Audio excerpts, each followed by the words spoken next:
So here's a little storm damage footage from the massive rain, thunder, and electrical storm last night. This is Embassy Row, 20th and Massachusetts and Q. You see a tree was actually sheared in half up there, several of them actually. Down near 22nd and M, there were also some more minor tree damage.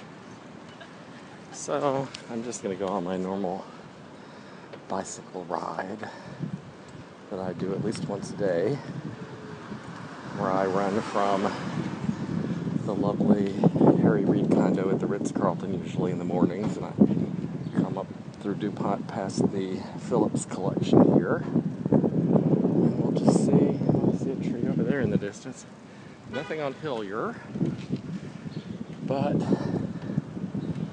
the trees are just mature enough in this piece of DuPont bordering on Kalorama and Georgetown that we have some tree action.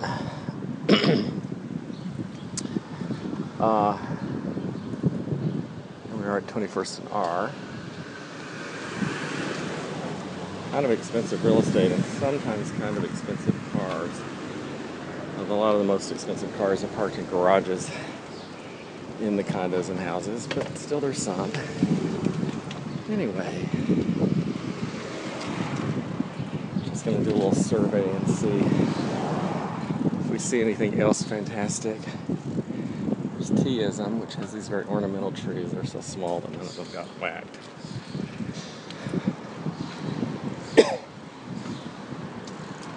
The funny thing about DC, of course, is that very downtown urban neighborhoods, regardless of whether they're rich or poor, are sometimes protected because their electric wires and cables and everything else are completely underground, including Georgetown.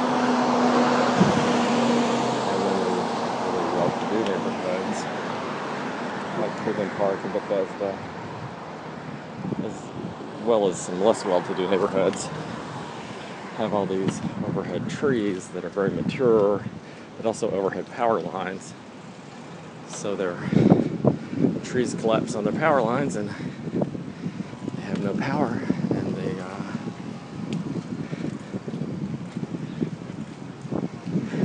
sometimes have no power, like in Foxhall Village, for a whole week. And they complain and nothing much happens.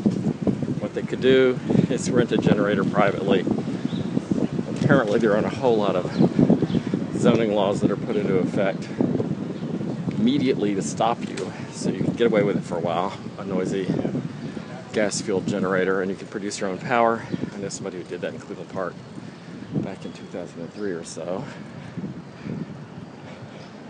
For some reason there are bales of hay on that corner. I think that's related to this construction site and not to the trees.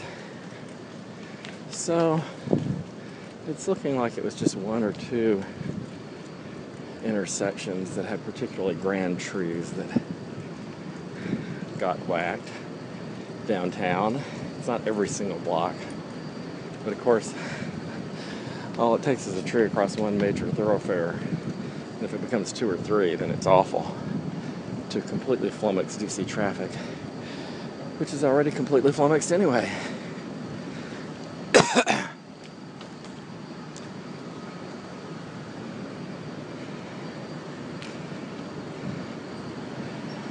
This big tree that did survive. And that's this morning's video. See any great wreckage, I'll make another one.